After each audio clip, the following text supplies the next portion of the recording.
اعوذ باللہ من الشیطان الرجیم بسم اللہ الرحمن الرحیم۔ میری طرف سے انفارمیٹیو ٹی وی دیکھنے والوں کو السلام علیکم۔ دوستو، آج ہم سیر کرنے والے ہیں جنوب مشرقی ایشیا میں موجود ایک چھوٹے سے خوبصورت ملک کی۔ تو دوستو، جنوب مشرقی ایشیا میں موجود اس ملک کا نام سنگاپور ہے۔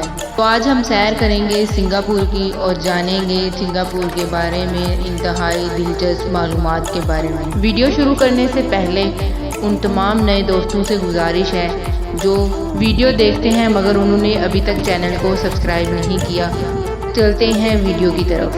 تائیوان اور جنوبی کوریا کے علاوہ سنگاپور کو بھی ایشین ٹائیگر کے نام سے پکارا جاتا ہے۔ یہ وہ ممالک ہیں جنہوں نے نصف صدی میں ہی بہت زیادہ ترقی کی، اور اگر یہ ممالک دوسرے ممالک میں الیکٹرانکس کی اشیاء کو ایکسپورٹ کرنا بند کر دیں تو عین ممکن ہے کہ دوسرے ممالک کے لوگ بھوکے پیٹ سونے پر مجبور ہو جائیں جن کا ان اشیاء سے کاروبار جڑا ہوا ہے۔ سنگاپور کی تاریخ کی اگر بات کی جائے تو 14ویں صدی عیسوی سے پہلے سنگاپور کا نام تیماسا تھا۔ اگر سنگاپور کی تاریخ کی بات کی جائے تو سمارٹا سے آنے والے ایک شہزادے نے اس جزیرے پر ایک شیر کو دیکھا۔ مالے زبان میں شیر کو سنگھا کہا جاتا ہے، اس وجہ سے اس جزیرے کا نام بھی سنگاپور رکھ دیا گیا۔ یوں تک یہ علاقہ غیر آباد رہا، لیکن 1890 میں برطانیہ نے اس علاقے پر قبضہ کر لیا۔ پھر دوسری جنگ عظیم میں اس پر جاپانیوں نے بھی قبضہ کر لیا۔ 1940 میں اسے علیحدہ برطانوی کالونی کا درجہ دیا گیا۔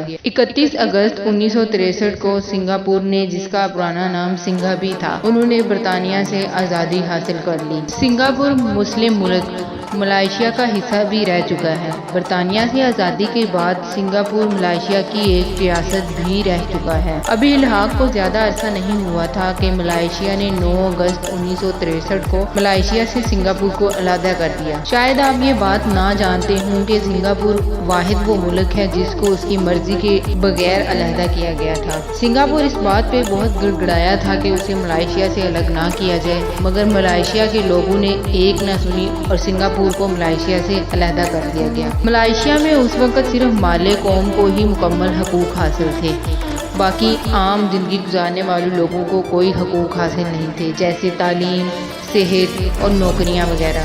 جب سنگاپور کے وزیر اعظم لی وا یون آزادی کا اعلان کر رہے تھے تو اس کی آنکھوں سے آنسو آنے لگے، جو اس بات کا ثبوت تھے کہ وہ سنگاپور کی علیحدگی سے بالکل بھی خوش نہیں ہیں۔ پھر سنگاپور کی محنتی قوم نے اس قدر ترقی کی کہ سنگاپور دنیا کے سب سے زیادہ ترقی یافتہ شہروں میں شامل ہونے لگ گیا۔ سنگاپور 716 کلومیٹر رقبے کے ارتھات 176ویں نمبر پر شامل کیا جاتا ہے۔ شروع میں سنگاپور کی آبادی اتنی زیادہ نہیں تھی، مگر پھر اس حکومت نے امیگریشن میں تھوڑی نرمی برتی تو سنگاپور میں لوگوں نے آنا شروع کر دیا اور اب اس کی آبادی پہلے سے کافی زیادہ بڑھ گئی ہے، اور اب سنگاپور کی آبادی 56 لاکھ سے زائد ہے اور یہ دنیا میں 115ویں نمبر پر شمار کیا جاتا ہے۔ سنگاپور میں سب سے زیادہ تعداد چینی لوگوں کی ہے، جو کہ سنگاپور میں 74% پائے جاتے ہیں۔ 14% کے قریب مالے لوگ اور 9% کے قریب تامل لوگ۔ یہ وہی لوگ ہیں جو انڈیا کی ریاست تامل سے 100 سال پہلے سنگاپور میں کاروبار کی غرض سے آئے تھے اور پھر یہیں پہ رہائش پذیر ہو گئے اور سنگاپور کی آبادی میں ہی شامل ہو گئے۔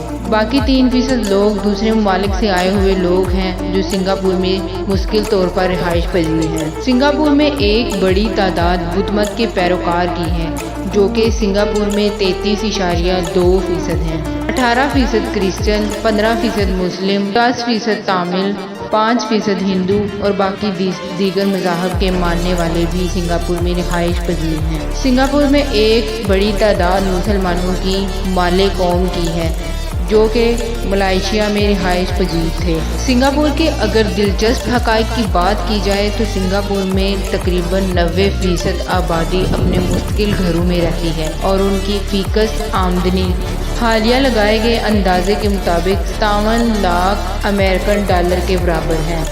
سنگاپور کی ایک اور بہت دلچسپ بات کہ سنگاپور خود ہی ایک ملک ہے اور خود ہی اس ملک کا دارالحکومت بھی ہے۔ سنگاپور میں بسنے والے لوگوں کو سنگاپورین کہا جاتا ہے اور سنگاپور کا مکمل نام